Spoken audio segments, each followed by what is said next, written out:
और 45 लोगों की उसमें डेथ हो गई थी। लेकिन ऊपर अगर चढ़ के कोई अजान दे तो आवाज, ये ताजमहल से भी 5 फीट।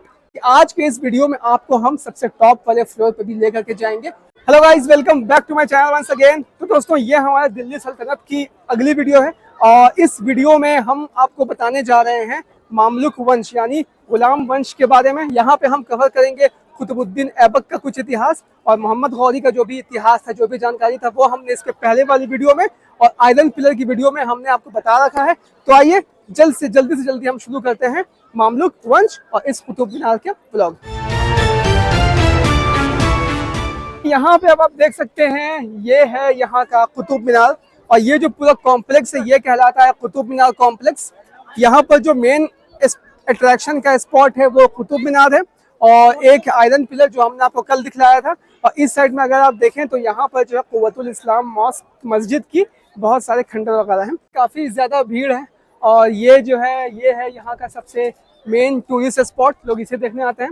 और ये है कुतुब मीनार और यहाँ पर अगर आप देखें तो कुतुब मीनार की जो जानकारी है वो यहाँ पर कंप्लीट हिंदी में दी हुई है, यह पढ़ सकते हैं। और इस साइड में अगर आपको हम दिखाएं राइट साइड में, तो यहाँ पर जो है पूरी जानकारी कुतुब मीनार की इंग्लिश में भी दी हुई है, ये भी आप यहाँ पे पढ़ सकते हैं।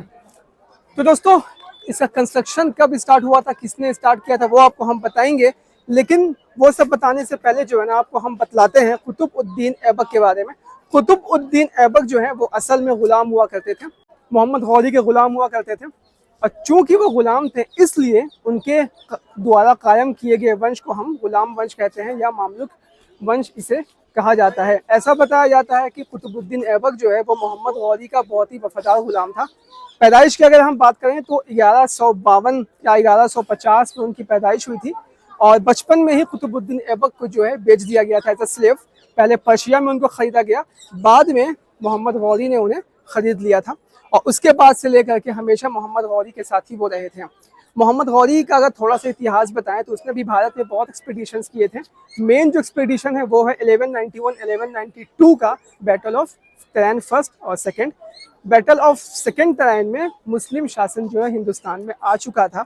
इस शासन के बाद यहाँ पे मुसलमान की सत्ता कायम करने के बाद वो यहाँ से रवाना हो गया और फिर अपनी जो भी सत्ता है हिंदुस्तान की यहाँ पर दिल्ली के एरिया में, गंगा यमुना के एरिया में उसने सौंप दिया कुतुबुद्दीन ऐबक को और फिर वो चला गया वापस अफगानिस्तान अपने एरिया को भी संभालने के लिए, क्योंकि उसे वहाँ भी देखना था। फिलहाल अभी हम कुतुब मीनार की कुछ जानकारी देते हैं। दोस्तों, यहाँ पे अगर आप देखें तो ये जो भी पूरा स्ट्रक्चर है ये असल में बना हुआ है बलुआ पत्थर से, लाल बलुआ पत्थर। और अगर आप इस स्ट्रक्चर को अगर आप गौर से देखते हैं तो ये जो बाहर में आप देख रहे हैं गाइस, ये सारे जो है ना मेन पत्थर हैं। और ऐसा नहीं है कि इसके अंदर भी जो है इसी तरह के पत्थर लगाए गए हैं, बल्कि इसके अंदर जो है करस स्टोन्स हैं। करस स्टोन को रखा गया, उसके ऊपर लाइम डाला गया और फिर उसके ऊपर से ये सब बाहर की खूबसूरती के लिए जो है बड़े बड़े लाल बलुआ पत्थर लगा दिए गए हैं। ऊपर में देख सकते हैं आप, यहाँ पर जो है ना बहुत सारी पुरानिक आयतें वगैरह यहाँ पर लिखी हुई हैं और टॉप में भी अगर आप देखें तो वहाँ पर बहुत सारी रेलिंग्स वगैरह भी हैं, जो कि आपको हम दूर से दिखाएंगे वो यहाँ पे कैसे दिखती हैं। हाइट की अगर हम बात करें तो ये जो है 73 मीटर हाइट इसकी है, 73 मीटर ऊंचाई है।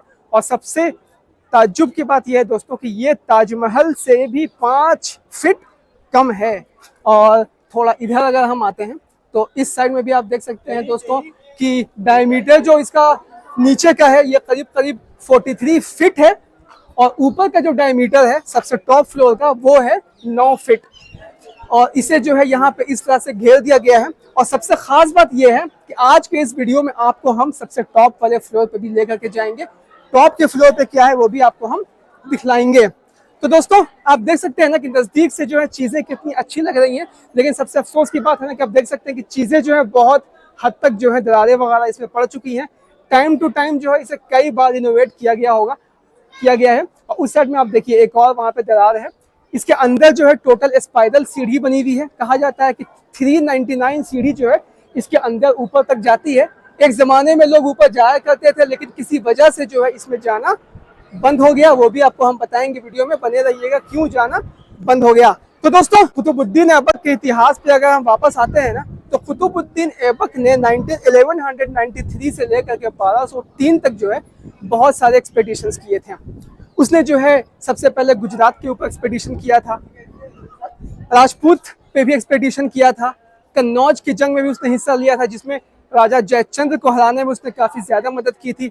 इसके अलावा वाराणसी, बनारस, बदायूं, उत्तर प्रदेश, पंजाब, हर जगह उसने एक्सपेडिशन किया था, सबको कॉन्कर किया था। और 1203 में दोस्तों कहा जाता है कि उसने जो है कालिंजर के किले को भी फतह कर लिया था 1203 में।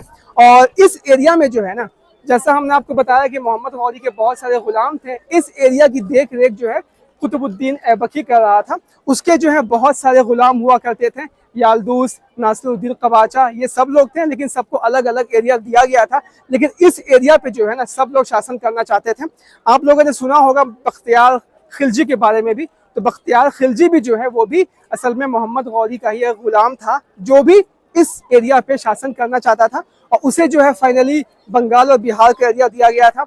और आपको मालूम है कि बिहार में नालंदा में उसी बख्तियार खिलजी ने नालंदा यूनिवर्सिटी को तबाह कर दिया था। और अभी थोड़ा सा इधर चलते हैं हम, और यहाँ पे चल करके आपको हम दिखलाते हैं इसका एंट्री गेट। इसमें टोटल में जो है सिर्फ एक ही दरवाजा है, और ये आप देख सकते हैं ये दरवाजा है ना। और जैसा हमने आपको बताया कि हर आर्किटेक्चर में जो है ना, इस्लामिक आर्किटेक्चर में जो ऊपर में कमल का फूल यहाँ पर इस्तेमाल किया गया है। और ये आप देख सकते हैं साइड में नीचे में कलश का इस्तेमाल है, ऊपर में कलश का इस्तेमाल है। तो ये सारी चीज़ें जो है ना सिर्फ ऑर्नामेंटेशन के लिए इस्तेमाल किया जाता था। और अब आपको हम बताते हैं कि जो दरवाज़ा है दोस्तों, ये करीब करीब 32 साल से बंद है। 4 दिसंबर 1981 तक ये खुला हुआ था। उस दौरान जो है इसमें कुछ लोग ऊपर चढ़े हुए थे, ज़्यादातर बच्चे थे उसमें स्कूल के। अचानक इसके अंदर लाइट जाती है, उससे भगदड़ मच जाता है, हल्ला होता है कि कुतुब मीनार गिरने वाला है, जिसकी वजह से जो है नीचे भगदड़ मच गई और 45 लोगों की उसमें डेथ हो गई थी। इसी वजह से जो है उसके बाद सुप्रीम कोर्ट ने ये फैसला लिया कि इस दरवाजे को हमेशा के लिए बंद कर दिया जाएगा। और आज तक ये बंद है। एडमिनिस्ट्रेटिव वाले लोग जो है वो जाते होंगे। फिलहाल अभी हम थोड़ा सा और आगे चलते हैं। यहाँ पर आप देख सकते हैं इस साइड में कि हर साइड में आप देख सकते हैं, एक साइड में यहाँ पर गोलाकार दिया हुआ है और एक साइड में यहाँ पर हर अल्टरनेट साइड में एक ट्रायंगुलर शेप है और एक सर्कुलर शेप है। इस साइड भी आप देख सकते हैं, यहाँ पर सर्कुलर शेप है, ये ट्रायंगुलर शेप है, ये सर्कुलर है, ये ट्रायंगुलर है। तो ये था यहाँ का कुतुब मीनार। और कुतुब मीनार क्यों बंद है ये हमने आपको बतला दिया है। और दोस्तों अब आपको हम वापस आते हैं कुतुब मीनार के कुछ इतिहास पे, कुतुबुद्दीन ऐबक के कुछ इतिहास पे। तो ऐसा बताया जाता है कि इस कुतुब मीनार को जो है ना गुलाम वंश कायम होने से पहले ही बना दिया गया था। इस कुतुब मीनार का जो सिग्निफिकेंस है सिर्फ यही है कि उस ज़माने में जब मोहम्मद गौरी ने यहाँ पर अपनी सत्ता कायम की थी, तो लोगों को ये बताने के लिए कि हम आ चुके हैं, इसलिए उसने हुक्म दिया था कुतुबुद्दीन ऐबक को कि यहाँ पर एक मीनार बनाओ। और फाइनली इतना ऊंचा मीनार बनाया गया था। 1199 में इसका काम स्टार्ट हुआ था। काम पूरा नहीं हो पाया था मोहम्मद गौरी के कुतुबुद्दीन ऐबक के टाइम तक। फिर इल्तुतमिश ने जो है इसे काम खत्म करवाया था 1220 AD में। इल्तुतमिश की अलग से वीडियो आएगी, उसमें आपको हम उसका इतिहास बतलाएंगे। इसके अलावा सबसे यहाँ पर ख़ास बात यह है दोस्तों कि इस कुतुब मीनार के बारे में जो है ना ये भी कहा जाता है कि इसे जो है अजान देने के लिए इस्तेमाल किया जाता था। लेकिन यहाँ पर सबसे ख़ास बात यह है कि अगर आप इतने ऊंचाई पे चढ़ करके अगर आप अजान देंगे तो कुछ हद तक कहीं तक लोग सुन भी नहीं पाएंगे, है ना। और इस मीनार को असल में जोड़ा गया था कुव्वतुल इस्लाम मॉस्क से, क्योंकि मस्जिद थी, मस्जिद में मीनार है, इसलिए बोल दिया गया कि ये मीनार है, मस्जिद का मीनार है, इसलिए इस पे जो है अजान देने में काम आता था। लेकिन ऊपर अगर चढ़ के कोई अजान दे तो आवाज़ वहीं पे ख़त्म हो जाएगी, आगे तक आवाज़ बिल्कुल भी नहीं जाएगी, इसलिए इस थ्योरी को जो है रिजेक्ट किया गया है। और अगर आप उस ज़माने की अगर मस्जिद देखेंगे ना तो कोई भी ऐसी मस्जिद आपको नहीं देखिएगी जहाँ पर मीनार हो, है ना। मस्जिद के अंदर मीनार का जो स्ट्रक्चर है वो सिर्फ शाहजहां के टाइम में ही स्टार्ट किया गया था। और पहली मस्जिद मीनार के साथ जो है बनी थी वो है शाहजहां के द्वारा बनाई हुई दिल्ली, पुरानी दिल्ली की जामा मस्जिद। उसके पहले तक मस्जिद में मीनार नहीं हुआ करता था। और उसी दौरान दोस्तों इस कुतुब मीनार के साथ साथ वहाँ पे आप देख सकते हैं उसके पहले जो है यहाँ पर कुव्वतुल इस्लाम मस्जिद का भी निर्माण स्टार्ट कर दिया गया था। और इस कुव्वतुल इस्लाम मस्जिद का जो निर्माण है ना वो असल में बताया जाता है कि वो भी मोहम्मद गौरी ने ही कमेंस करवाया था और वो भी जो है बाद में जाकर के कंप्लीट हुआ था। और ऐसा भी बताया जाता है, हमने आपको बताया था आयरन पिलर की वीडियो में, कि इस मस्जिद को बनाने के लिए यहाँ पर जो है 27 जैन और हिंदू मंदिरों को तोड़ा गया है। उसका लेख भी जो है ना इसके उत्तरी वाले गेट पर लिखा हुआ है, वो भी आप पढ़ सकते हैं। फिलहाल अभी हम लोग चलते हैं उस मस्जिद पे, मस्जिद को दिखाते हैं और फिर कुछ मंदिरों के अवशेष को भी आपको हम दिखलाते हैं।